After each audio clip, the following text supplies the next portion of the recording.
नमस्कार दोस्तों, स्वागत है आपका अपने यूट्यूब चैनल परफेक्ट स्ट्रेटजीज में। दोस्तों, आज हम लोग प्रैक्टिस सेट करने वाले हैं फिजिक्स का, जो कि फिजिक्स का आज हम लोग प्रैक्टिस सेट करने वाले हैं, जिसमें हम लोग चैप्टर देखेंगे।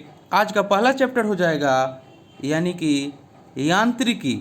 पहला चैप्टर हम लोग देखेंगे आज यांत्रिकी, जिसमें हम लोग 100 प्लस क्वेश्चन का डिस्कशन करने वाले हैं। और यह आपका पार्ट 1 होगा, और इसके बाद हम पार्ट 2 लेकर आएंगे। तो आज हम लोग भौतिकी विज्ञान यानी कि फिजिक्स को हम लोग आज प्रैक्टिस सेट करने वाले हैं, जिसमें आज पहला चैप्टर हो जाएगा। दोस्तों, आपसे एक रिक्वेस्ट है कि अभी तक आप हमारे चैनल को सब्सक्राइब नहीं किए हैं, इसे सब्सक्राइब कर दें, इसे लाइक कर दें, दोस्तों में शेयर करें, फेसबुक, व्हाट्सएप, टेलीग्राम के माध्यम से, और बेल आइकन का बटन दबाना ना भूलें, क्योंकि जो भी मैं वीडियो डालूंगा उसका नोटिफिकेशन आपको पहले प्राप्त होगा। दोस्तों, आपके एग्जाम के लिए जो यह चैप्टर है फिजिक्स का, बहुत ही महत्वपूर्ण है। 5 से 7 क्वेश्चन आपका फिजिक्स का रहता है। बिहार दरोगा हो या आपका बीपीएससी का एग्ज़ाम हो, उसमें 5 से 7 क्वेश्चन आपको फिजिक्स से रहेगा ही। उसके बाद आपको एनटीपीसी हो गया और ग्रुप डी हो गया, सब के लिए आपको बहुत ही महत्वपूर्ण है यह आपको फिजिक्स के चैप्टर, जिसमें हम लोग यांत्रिकी आज देखने वाले हैं। तो चलिए दोस्तों, स्टार्ट करते हैं आज का प्रैक्टिस सेट। जितने भी क्वेश्चन इसमें दिया हुआ है वह सभी आपके एग्जाम के लिए महत्वपूर्ण है, और कोई ना कोई एग्जाम में पूछा हुआ है। यूपीपीसीएस में पूछा हुआ और आरआरबी में भी पूछा हुआ है क्वेश्चन है। पहला क्वेश्चन आपका हो जाएगा कि कार्य का मात्रक है। हम लोग फास्ट रिवीजन करेंगे, क्योंकि डिटेल में बताने पे बहुत समय लगेगा इसमें, तो इसलिए हम लोग फास्ट रिवीजन करने वाले हैं। आप लोग इसको प्रैक्टिस कीजिए, प्रैक्टिस के तौर पर हम लोग देखेंगे। तो पहला क्वेश्चन हो जाएगा कि कार्य का मात्रक है।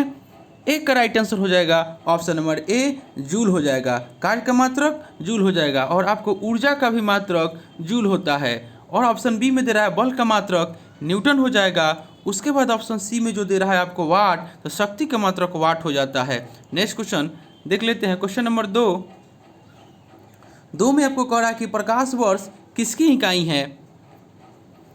2 का राइट आंसर हो जाएगा ऑप्शन नंबर ए, दूरी की। नेक्स्ट क्वेश्चन देख लेते हैं। क्वेश्चन नंबर 3 में कह रहा है कि बल की एसआई यूनिट क्या है। 3 का राइट आंसर हो जाएगा option number B, Newton. Next question देख लेते हैं। क्वेश्चन 4 में सुमेलित करना है, सूची 1 को सूची 2 से सुमेलित करना है। 4 का राइट आंसर हो जाएगा ऑप्शन नंबर सी, उच्च वेग का मात्रक आपको हो जाएगा पास्कल, माफ कीजिएगा, उच्च वेग का मात्रक आपको हो जाएगा, उच्च वेग का मात्रक मैक हो जाएगा, तरंगदैर्घ्य का मात्रक आपको हो जाएगा एंगस्ट्रॉम, दाब का मात्रक पास्कल हो जाएगा, और ऊर्जा का मात्रक जूल हो जाएगा। कार्य और ऊर्जा का मात्रक आपको जूल होता है। 4 का right answer option C. Next देख लेते हैं। 5 नंबर में आपको कह रहा है कि भौतिक राशि दिया हुआ है और इसकी इकाई है। 5 का राइट आंसर ऑप्शन ए हो जाएगा।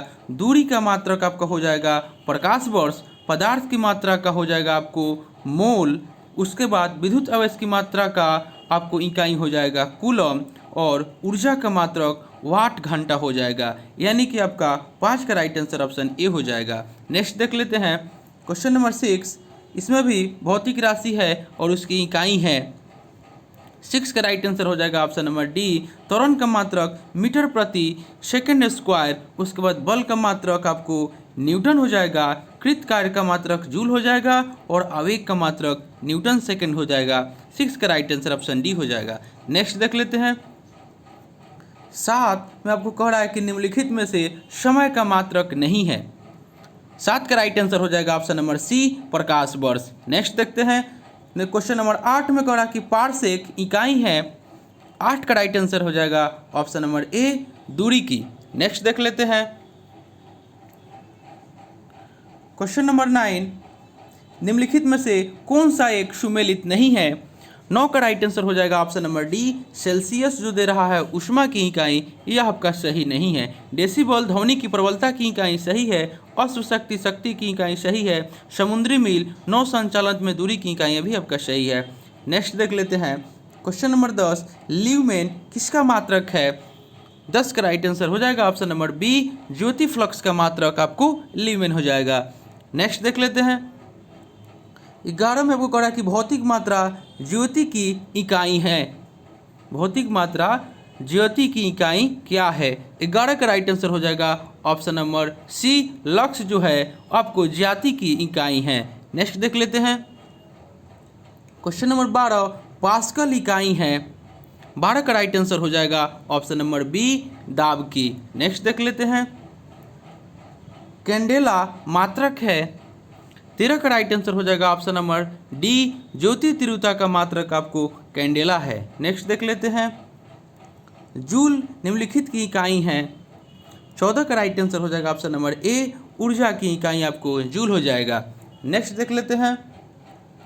मात्रकों की अंतर्राष्ट्रीय पद्धति कब लागू की गई? 15 का राइट आंसर हो जाएगा ऑप्शन नंबर बी, 1971 ईस्वी में। नेक्स्ट देख लेते हैं। क्वेश्चन नंबर 16 हर्ट्ज क्या मापने की यूनिट है? 16 का राइट आंसर हो जाएगा ऑप्शन नंबर डी, तरंगों की आवृत्ति। नेक्स्ट देख लेते हैं। क्वेश्चन नंबर 17 विद्युत मात्रा की इकाई है। 17 का राइट आंसर हो जाएगा option number A, ampere. Next question देख लेते हैं। क्वेश्चन नंबर 18 एसआई पद्धति में लेंस की शक्ति की इकाई क्या है? 18 का राइट आंसर हो जाएगा option number B, dioptre. Next देख लेते हैं।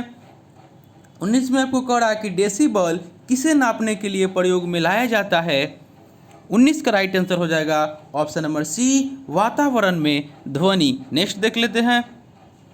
20 में आपको कह रहा है कि एम्पीयर क्या नापने की इकाई है? 20 का राइट आंसर हो जाएगा ऑप्शन नंबर बी, यानी कि करंट। करंट से हम लोग एम्पीयर नापने की इकाई आपको क्या हो जाएगा? तो करंट हो जाएगा, यानी कि एम्पीयर से करंट को मापा जाता है। नेक्स्ट क्वेश्चन देख लेते हैं। क्वेश्चन नंबर 21 यंग प्रत्यास्थता गुणांक का ऐसा ही मात्रक है। 21 का राइट आंसर हो जाएगा ऑप्शन नंबर सी, न्यूटन प्रति मीटर स्क्वायर। नेक्स्ट देख लेते हैं। 22 निम्नलिखित युग्मों में से किन भौतिक राशियों के समान विमीय सूत्र नहीं है? 22 का राइट आंसर हो जाएगा ऑप्शन नंबर ए, बल एवं दाब। नेक्स्ट देख लेते हैं। देखिए दोस्तों, ये आपको एग्जाम में पूछा हुआ है आरआरबी 2002, यानी कि सभी क्वेश्चन जो है इसमें बहुत ही इंपॉर्टेंट है आपके एग्जाम के लिए। एक खगोलीय इकाई संबंधित है। 23 का राइट आंसर हो जाएगा ऑप्शन नंबर ए, सूर्य एवं पृथ्वी के बीच की दूरी से। नेक्स्ट देख लेते हैं। 24 निम्नलिखित में से कौन सी अविमीय राशि है? 24 का राइट आंसर हो जाएगा ऑप्शन नंबर ए, विकृति जो है आपका अविमीय राशि है। ये आपको बहुत ही इंपॉर्टेंट क्वेश्चन है। आपको यह क्वेश्चन जो है बीपीएससी 65वीं में भी आपका क्वेश्चन पूछा हुआ है। नेक्स्ट क्वेश्चन देख लेते हैं। क्वेश्चन नंबर 25 निम्नलिखित में से कौन एक सदिश राशि नहीं है? 25 का राइट आंसर हो जाएगा ऑप्शन नंबर डी, द्रव्यमान। नेक्स्ट देख लेते हैं। 26 में आपको कह रहा कि आदिश राशि है। 26 का राइट आंसर हो जाएगा ऑप्शन नंबर ए, ऊर्जा जो है आपका अदिश राशि है। 26 का राइट आंसर ऑप्शन ए हो जाएगा। नेक्स्ट देख लेते हैं। 27 निम्नलिखित में से कौन सी एक सदिश राशि है? 27 का राइट आंसर हो जाएगा ऑप्शन नंबर ए, संवेग जो है सदिश राशि है। दाब, ऊर्जा, कार्य जो दिया हुआ है यह आपका अदिश राशि हो जाएगा। देख लेते हैं। क्वेश्चन नंबर 28 में कह रहा है कि निम्नलिखित में से कौन सी राशि सदिश नहीं है? 28 का राइट आंसर हो जाएगा ऑप्शन नंबर डी, आयतन जो है आपका यह आपका सदिश नहीं है। आयतन जो है यह आपका अदिश राशि है। विस्थापन, वेग और बल जो है आपका सदिश राशि है। नेक्स्ट क्वेश्चन देख लेते हैं। क्वेश्चन नंबर 29 निम्नलिखित में सदिश राशि है। 29 का राइट आंसर हो जाएगा ऑप्शन नंबर ए, वेग जो है सदिश राशि है। द्रव्यमान, समय, लंबाई जो है अदिश राशि है। नेक्स्ट क्वेश्चन देख लेते हैं। क्वेश्चन नंबर 30 निम्नलिखित में से कौन सा एक व्युत्पन्न परिमाण नहीं है? 30 का राइट आंसर हो जाएगा ऑप्शन नंबर बी, द्रव्यमान जो है आपका व्युत्पन्न परिमाण नहीं है। नेक्स्ट देख लेते हैं। क्वेश्चन नंबर 31 में कह रहा कि त्वरण ज्ञात करने का सही सूत्र कौन सा है? 31 में आपको कह रहा है कि त्वरण ज्ञात करने का सही सूत्र कौन सा है। 31 का राइट आंसर हो जाएगा ऑप्शन नंबर ए, ई बराबर वी माइनस यू बटा टी जो हो जाएगा ऑप्शन ए, यह त्वरण ज्ञात करने का आपका सही सूत्र हो जाएगा। नेक्स्ट देख लेते हैं 32, पदार्थ के संवेग और वेग के अनुपात से कौन सी भौतिक राशि प्राप्त की जाती है। 32 का राइट आंसर हो जाएगा ऑप्शन नंबर सी, द्रव्यमान। नेक्स्ट क्वेश्चन देख लेते हैं क्वेश्चन नंबर 33, प्लॉक के अचर में किसका आयाम होता है। प्लॉक के अचर में किसका आयाम होता है। 33 का राइट आंसर हो जाएगा ऑप्शन नंबर सी, कोणीय गति का। नेक्स्ट देख लेते हैं 34, एक लड़की झूले पर बैठी स्थिति में झूला झूल रही है और उस लड़की के खड़े हो जाने पर दोलनों का आवर्तकाल क्या होगा। 34 का राइट आंसर हो जाएगा ऑप्शन नंबर ए, कम हो जाएगा। नेक्स्ट देख लेते हैं 35, घूर्णन करती एक गोल मेज पर अचानक एक लड़का आकर बैठ जाता है तो मेज के कोणीय वेग पर क्या प्रभाव पड़ेगा।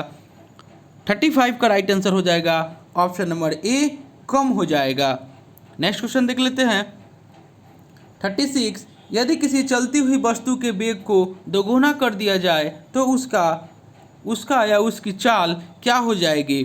36 का राइट आंसर हो जाएगा ऑप्शन नंबर सी, उसकी गतिज ऊर्जा 4 गुनी हो जाती है। नेक्स्ट देख लेते हैं 37, किसी पिंड के द्रव्यमान तथा भार में अंतर होता है क्योंकि। 37 का राइट आंसर हो जाएगा ऑप्शन नंबर बी, क्योंकि द्रव्यमान स्थिर रहता है जबकि भार परिवर्तनीय होता है। नेक्स्ट देख लेते हैं 38 में कह रहा है कि किसी भी स्थिर या गतिशील वस्तु की स्थिति और दिशा में तब तक कोई परिवर्तन नहीं होता जब तक कि उस पर कोई बाह्य बल सक्रिय न हो। यह है 38 का राइट आंसर हो जाएगा ऑप्शन नंबर ए, न्यूटन का गति विषयक का प्रथम नियम। नेक्स्ट क्वेश्चन देख लेते हैं क्वेश्चन नंबर 39, किसी असंतुलित बल द्वारा किसी पिंड में उत्पन्न त्वरण। 39 का राइट आंसर हो जाएगा ऑप्शन नंबर बी, बल के अनुक्रमानुपाती होता है। नेक्स्ट देख लेते हैं क्वेश्चन नंबर 40। क्वेश्चन नंबर 40 कह रहा है कि न्यूटन के गति के तीसरे नियम के अनुसार क्रिया तथा प्रतिक्रिया से संबंध बल। तो 40 का राइट आंसर हो जाएगा ऑप्शन नंबर सी, हमेशा भिन्न भिन्न वस्तुओं पर लगे होने चाहिए। नेक्स्ट क्वेश्चन देख लेते हैं 41, प्रत्येक क्रिया के बराबर और विपरीत दिशा में एक प्रतिक्रिया होती है। यह है 41 का राइट आंसर हो जाएगा ऑप्शन नंबर सी, न्यूटन गति विषयक का तृतीय नियम। नेक्स्ट देख लेते हैं क्वेश्चन नंबर 42, जल में तैरना न्यूटन की गति के किस नियम के कारण संभव है। 42 का राइट आंसर हो जाएगा ऑप्शन नंबर सी, तृतीय नियम के कारण। नेक्स्ट देख लेते हैं 43, कोई पिंड तब तक विरामावस्था में बना रहेगा जब तक उस पर कोई वाह बल कार्य नहीं करता। यह कथन किसका है। 43 का राइट आंसर हो जाएगा ऑप्शन नंबर ए, न्यूटन का। नेक्स्ट देख लेते हैं बल की परिभाषा आती है न्यूटन के। 44 का राइट आंसर हो जाएगा ऑप्शन नंबर ए, न्यूटन के गति के पहले नियम से। नेक्स्ट देख लेते हैं 45, किसी पिंड के उस गुणधर्म को क्या कहते हैं जिससे वह सीधी रेखा में विराम या एक समान गति की स्थिति में किसी भी परिवर्तन का विरोध करती है। 45 का राइट आंसर हो जाएगा ऑप्शन नंबर बी, जड़त्व। नेक्स्ट देख लेते हैं 46 में कह रहा है कि न्यूटन के पहले नियम को भी कहते हैं। 46 का राइट आंसर हो जाएगा ऑप्शन नंबर बी, जड़त्व का नियम। नेक्स्ट देख लेते हैं 47, गाड़ी खींचता हुआ घोड़ा किस बल के कारण आगे बढ़ता है।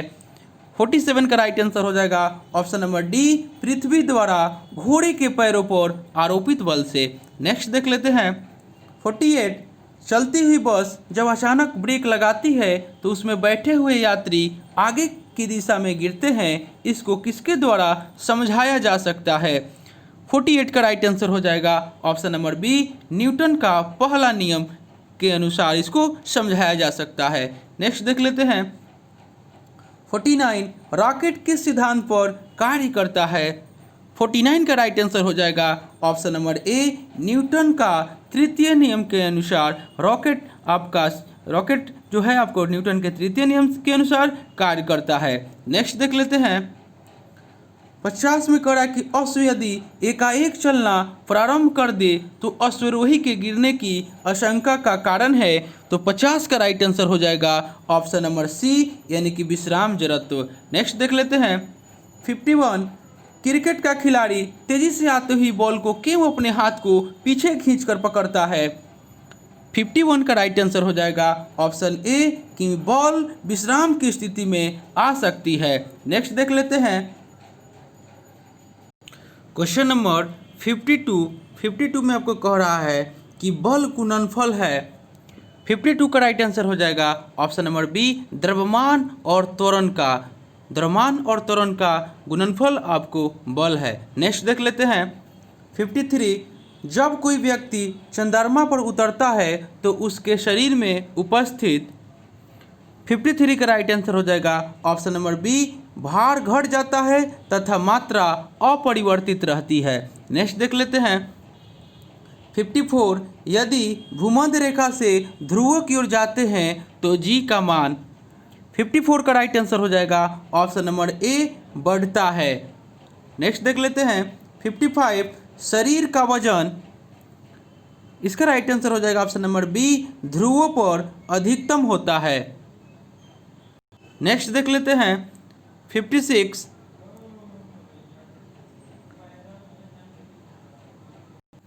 क्वेश्चन नंबर 56 देख लेते हैं, व्यक्ति पृथ्वी की सतह की तुलना में चंद्रमा की सतह पर अधिक ऊंचा क्यों उछल सकता है। 56 का राइट आंसर हो जाएगा ऑप्शन नंबर सी, क्योंकि चंद्रमा में गुरुत्वाकर्षण के कारण त्वरण पृथ्वी की तुलना में कम होता है। नेक्स्ट देख लेते हैं 57 में कह रहा है कि 20 केजी के वजन को जमीन के ऊपर 1 मीटर की ऊंचाई पर पकड़े रखने के लिए किया गया कार्य है।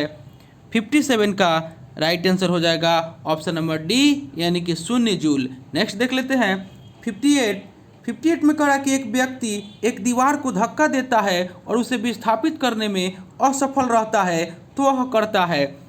58 का राइट आंसर हो जाएगा ऑप्शन नंबर ए, वह कोई भी कार्य नहीं करता है।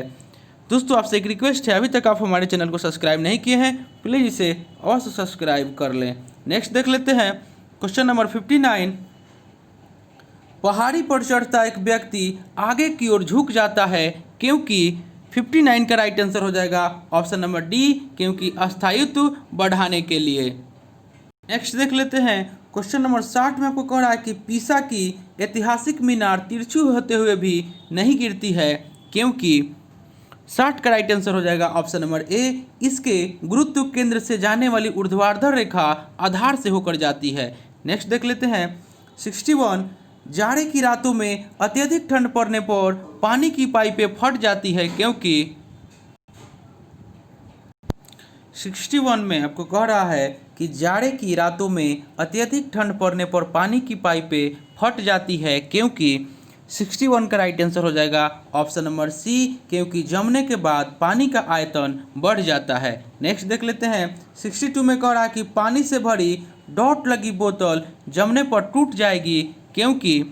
62 का राइट आंसर हो जाएगा ऑप्शन नंबर सी, क्योंकि जमने पर जल का आयतन बढ़ जाता है। नेक्स्ट देख लेते हैं 63, जल के आयतन में क्या परिवर्तन होगा यदि तापमान 9 डिग्री सेंटीग्रेड से गिरकर 3 डिग्री सेंटीग्रेड कर दिया जाता है। 63 का राइट आंसर हो जाएगा ऑप्शन नंबर सी, आयतन पहले घटेगा और बाद में बढ़ेगा। नेक्स्ट देख लेते हैं क्वेश्चन नंबर 64, एक झील में तैरने वाली इस्पात की नाव के लिए नाव द्वारा विस्थापित पानी का भार कितना है। 64 का राइट आंसर हो जाएगा ऑप्शन नंबर सी, नाव के उस भाग के भार के बराबर जो झील के पानी की सतह के नीचे है। राइट आंसर ऑप्शन सी हो जाएगा। नेक्स्ट देख लेते हैं 65, किसी कालीन की सफाई के लिए यदि उसे छड़ी से पीटा जाए तो उसमें कौन सा नियम लागू होता है। 65 का राइट आंसर हो जाएगा ऑप्शन नंबर ए, गति का पहला नियम। नेक्स्ट देख लेते हैं 66 में कह रहा है कि सड़क पर चलने की अपेक्षा बर्फ पर चलना कठिन है क्योंकि। 66 का राइट आंसर हो जाएगा ऑप्शन नंबर डी, क्योंकि बर्फ में सड़क की अपेक्षा घर्षण कम होता है। नेक्स्ट देख लेते हैं 67, रोड़ी युक्त सड़क की तुलना में बर्फ पर चलना कठिन होता है क्योंकि 67 का राइट आंसर आपका हो जाएगा ऑप्शन नंबर बी, क्योंकि पैर तथा बर्फ के मध्य घर्षण बल रोड़ी एवं पैर के मध्य घर्षण बल की तुलना में कम होता है। यानी कि 67 में कह रहा है कि रोड़ी युक्त सड़क की तुलना में बर्फ पर चलना कठिन होता है क्योंकि पैर तथा बर्फ के मध्य घर्षण बल रोड़ी एवं पैर के मध्य घर्षण बल की तुलना में कम होता है। राइट आंसर ऑप्शन बी हो जाएगा। नेक्स्ट देख लेते हैं। नेक्स्ट आपका हो जाएगा 68 में आपको कह रहा है कि लकड़ी के सिलेंडराकार पात्र को खींचने की जगह लुढ़काना आसान होता है क्योंकि 68 का राइट आंसर हो जाएगा ऑप्शन नंबर बी, क्योंकि लुढ़कन अवस्था का घर्षण बल फिसलन अवस्था के घर्षण बल की तुलना में बहुत कम होता है। नेक्स्ट देख लेते हैं 69, एक नदी में चलता हुआ जहाज समुद्र में आता है तब जहाज का स्तर 69 का राइट आंसर हो जाएगा ऑप्शन नंबर बी, थोड़ा ऊपर आएगा। नेक्स्ट देख लेते हैं 70 में आपको कह रहा है कि लोहे की कील पारे में क्यों तैरती है जब यह पानी में डूब जाती है। 70 का राइट आंसर हो जाएगा ऑप्शन नंबर सी, लोहे का घनत्व पानी से अधिक तथा पारे से कम होता है। नेक्स्ट देख लेते हैं 71 में आपको कह रहा है कि जब एक ठोस पिंड को पानी में डुबोया जाता है तो उसके भार में हौस होता है, यह हौस कितना होता है। 71 का राइट आंसर हो जाएगा ऑप्शन नंबर ए, यानी कि विस्थापित पानी के भार के बराबर। नेक्स्ट देख लेते हैं 72, बर्फ पानी में तैरती है परंतु एल्कोहल में डूब जाती है क्योंकि 72 का राइट आंसर हो जाएगा ऑप्शन नंबर डी, बर्फ पानी से हल्की होती है तथा एल्कोहल से भारी होता है। नेक्स्ट क्वेश्चन देख लेते हैं। क्वेश्चन नंबर 73 में आपको कह रहा है कि स्टील की गोली पारे में तैरती है क्योंकि 73 का राइट आंसर हो जाएगा ऑप्शन नंबर बी, क्योंकि पारे का घनत्व स्टील की अपेक्षा अधिक होता है। नेक्स्ट देख लेते हैं। क्वेश्चन नंबर 74 में कह रहा है कि एक लोहे की गेंद पारद या मरकरी से भरी बाल्टी में गिराई जाती है। 74 का राइट आंसर हो जाएगा ऑप्शन नंबर बी, यह पारे की सतह पर तैरेगी। नेक्स्ट देख लेते हैं 75 में आपको कह रहा है कि किस तापमान पर जल का घनत्व अधिकतम होता है। 75 का राइट आंसर हो जाएगा option number D, 4 degree centigrade पर जल का घनत्व अधिकतम होता है। और यहाँ पे आयतन भी अगर पूछे तो 4 डिग्री सेंटीग्रेड ही होगा। नेक्स्ट देख लेते हैं 76 में कह रहा है कि वस्तु की मात्रा बदलने पर अपरिवर्तित रहेगा। 76 का राइट आंसर हो जाएगा ऑप्शन नंबर डी, घनत्व। नेक्स्ट देख लेते हैं 77, तैराक को नदी के मुकाबले समुद्री पानी में तैरना आसान क्यों लगता है। 77 का राइट आंसर हो जाएगा ऑप्शन नंबर सी, समुद्री पानी का घनत्व साधारण पानी से ज़्यादा होता है। नेक्स्ट देख लेते हैं 78, बादल किस कारण से वायुमंडल में तैरते हैं। 78 का राइट आंसर हो जाएगा ऑप्शन नंबर बी, यानी कि निम्न घनत्व के कारण। नेक्स्ट देख लेते हैं 79, समुद्र में पल्लवन करते आइसबर्ग का कितना भाग समुद्र की सतह से ऊपर रहता है। 79 का राइट आंसर हो जाएगा ऑप्शन नंबर ए, 1/9। नेक्स्ट देख लेते हैं 80 में कह रहा है कि बांध के नीचे की दीवार मोटी बनाई जाती है क्योंकि 80 का राइट आंसर हो जाएगा ऑप्शन नंबर ए, क्योंकि गहराई बढ़ने के साथ द्रव का दाब बढ़ता है। राइट आंसर ऑप्शन ए हो जाएगा। नेक्स्ट देख लेते हैं 81 में आपको कह रहा है कि बर्फ पर स्केटिंग करना प्रदर्शित करता है कि दाब बढ़ाने पर बर्फ का गलनांक। 81 का राइट आंसर हो जाएगा ऑप्शन नंबर बी, घट जाता है। नेक्स्ट देख लेते हैं 82, चौराहों पर पानी की फुहारों में गेंद नाचती रहती है क्योंकि 82 का राइट आंसर हो जाएगा ऑप्शन नंबर ए, पानी का वेग अधिक होने से दाब घट जाता है।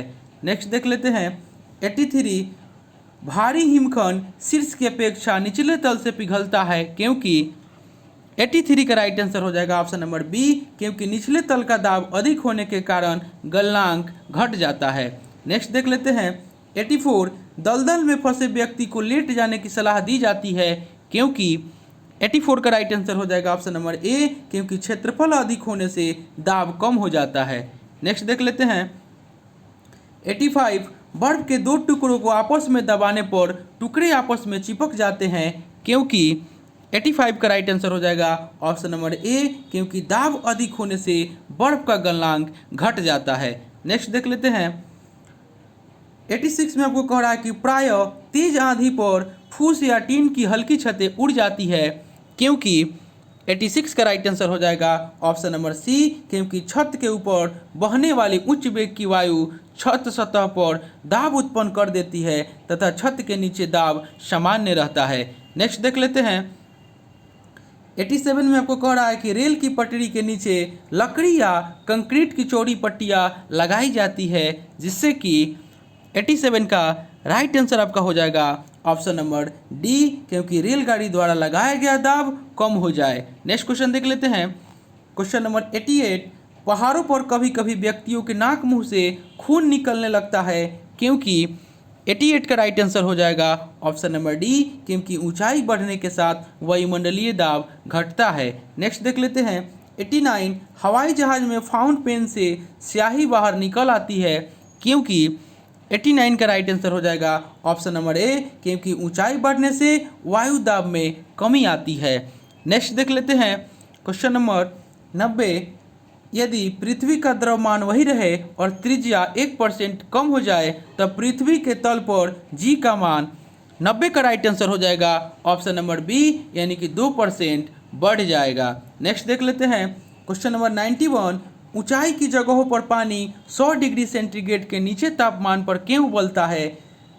91 का राइट आंसर हो जाएगा ऑप्शन नंबर ए, क्योंकि वायुमंडलीय दाब कम हो जाता है, अतः उबलने का बिंदु नीचे आ जाता है। नेक्स्ट देख लेते हैं। क्वेश्चन नंबर 92 में आपको कह रहा है कि साबुन के बुलबुले के अंदर का दाब 92 का राइट आंसर हो जाएगा ऑप्शन नंबर ए, वायुमंडलीय दाब से अधिक होता है। नेक्स्ट देख लेते हैं। 93, हम दलदली सड़कों पर क्यों फिसलते हैं? 93 का राइट आंसर हो जाएगा ऑप्शन नंबर सी, घर्षण की कमी के कारण। नेक्स्ट देख लेते हैं। 94, जब बैरोमीटर का पारा अचानक गिर जाए तो यह किस बात का घोतक है? 94 का राइट आंसर हो जाएगा ऑप्शन नंबर सी, आंधी या झंझावत की संभावना। नेक्स्ट देख लेते हैं। क्वेश्चन नंबर 95, हाइड्रोजन से भरा हुआ पॉलीथीन का एक गुब्बारा पृथ्वी के तल से छोड़ा जाता है तो वायुमंडल की ऊंचाई पर जाने से 95 का राइट आंसर हो जाएगा ऑप्शन नंबर सी, गुब्बारे के आमाप में वृद्धि होगी, यानी कि 95 का राइट आंसर ऑप्शन सी हो जाएगा। नेक्स्ट देख लेते हैं। 96 में कह रहा है कि समतल की अपेक्षा पर्वतों पर सांस लेना क्यों कठिन होता है? 96 का राइट आंसर हो जाएगा ऑप्शन नंबर ए, क्योंकि ऊंचाई बढ़ने पर वायु दाब घट जाता है और ऑक्सीजन की आवश्यकता बढ़ जाती है। नेक्स्ट देख लेते हैं। 97 में कह रहा है कि जब प्रोटीन वायु दाब मापी किसी ऊंची पर्वत पर ले जाया जाता है तो नलिका में पारा गिर जाता है, क्योंकि 97 का राइट आंसर हो जाएगा ऑप्शन नंबर सी, क्योंकि वहां पर वायुमंडलीय दाब निम्न हो जाता है। नेक्स्ट देख लेते हैं। 98, उड़ान से पहले हवाई जहाज दौड़ मार्ग पर दौड़ाया जाता है तो 98 का राइट आंसर हो जाएगा ऑप्शन नंबर बी, क्योंकि कार्यकारी वायु दाब बढ़ाने के लिए। नेक्स्ट देख लेते हैं। 99, हाइड्रोजन से भरा रबर का गुब्बारा वायु में ऊपर जाकर फट जाता है। क्वेश्चन नंबर 99 का राइट आंसर आपका हो जाएगा ऑप्शन नंबर डी, यानी कि हाइड्रोजन से भरा रबर का गुब्बारा वायु में ऊपर जाकर फट जाता है, क्योंकि वायु दाब घट जाता है। नेक्स्ट देख लेते हैं।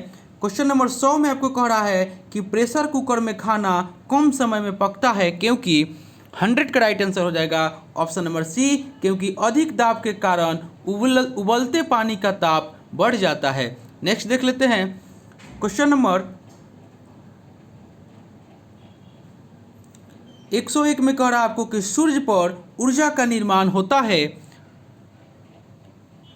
इसका राइट आंसर हो जाएगा ऑप्शन नंबर बी, नाभिकीय संलयन के द्वारा। नेक्स्ट देख लेते हैं। क्वेश्चन नंबर 102 में कह रहा है कि सूर्य की ऊर्जा उत्पन्न होती है। 102 का राइट आंसर हो जाएगा ऑप्शन नंबर बी, नाभिकीय संलयन के द्वारा। 102 का राइट आंसर हो जाएगा ऑप्शन नंबर बी, नाभिकीय संलयन के द्वारा। नेक्स्ट देख लेते हैं। 103 में आपको कह रहा है कि डायनेमो परिवर्तित करता है 103 का राइट आंसर हो जाएगा ऑप्शन नंबर सी, यांत्रिक ऊर्जा को विद्युत ऊर्जा में। नेक्स्ट देख लेते हैं 104, प्रकाश वोल्टीय सेल के प्रयोग से सौर ऊर्जा का रूपांतरण करने से निम्न में से किसका उत्पादन होता है। 104 का राइट आंसर हो जाएगा ऑप्शन नंबर बी, यानी कि विद्युत ऊर्जा का। नेक्स्ट क्वेश्चन देख लेते हैं। क्वेश्चन नंबर 105 में आपको कह रहा है कि जब हम रबर के गद्दे वाली सीट पर बैठते हैं या गद्दे पर लेटते हैं तो उसका आकार परिवर्तित हो जाता है, ऐसे पदार्थ में पाया जाता है। 105 का राइट आंसर हो जाएगा ऑप्शन नंबर बी, स्थितिक ऊर्जा। नेक्स्ट क्वेश्चन देख लेते हैं। 106 में कह रहा है कि निम्नलिखित में से किसमें गतिज ऊर्जा नहीं है। 106 का राइट आंसर हो जाएगा ऑप्शन नंबर डी, यानी कि खींचा हुआ धनुष। नेक्स्ट देख लेते हैं। नेक्स्ट और अंतिम क्वेश्चन आज का हो जाएगा कि जब एक चल वस्तु की गति दोगुनी हो जाती है तो उसकी गतिज ऊर्जा। 107 का राइट आंसर हो जाएगा ऑप्शन नंबर बी, यानी कि चौगुनी हो जाती है। जब एक चल वस्तु की गति को दोगुनी हो जाती है तो उसकी गतिज ऊर्जा चौगुनी हो जाती है, यानी कि ऑप्शन बी इसका राइट आंसर हो जाएगा। तो दोस्तों ये जो हम प्रैक्टिस सेट लेकर आए थे आपको, फिजिक्स का प्रैक्टिस सेट था, फिजिक्स का यानी कि भौतिक विज्ञान। प्रथम चैप्टर आपको था यांत्रिकी, जिसमें हम लोग 107 क्वेश्चन आज प्रैक्टिस किए और इसमें जो क्वेश्चन बचा हुआ है हम लोग नेक्स्ट पार्ट में प्रैक्टिस करेंगे। तो दोस्तों आपसे एक रिक्वेस्ट था, अभी तक आप हमारे चैनल को सब्सक्राइब नहीं किए हैं प्लीज़ इसे सब्सक्राइब कर दें, इसे लाइक करें, दोस्तों में शेयर करें फेसबुक, व्हाट्सअप, टेलीग्राम के माध्यम से, और बेल आइकन का बटन दबाना ना भूलें, क्योंकि जो भी मैं वीडियो डालूंगा उसका नोटिफिकेशन आपको पहले प्राप्त होगा। तो चलिए दोस्तों फिजिक्स के दूसरे पार्ट में मिलते हैं, तब तक के लिए धन्यवाद।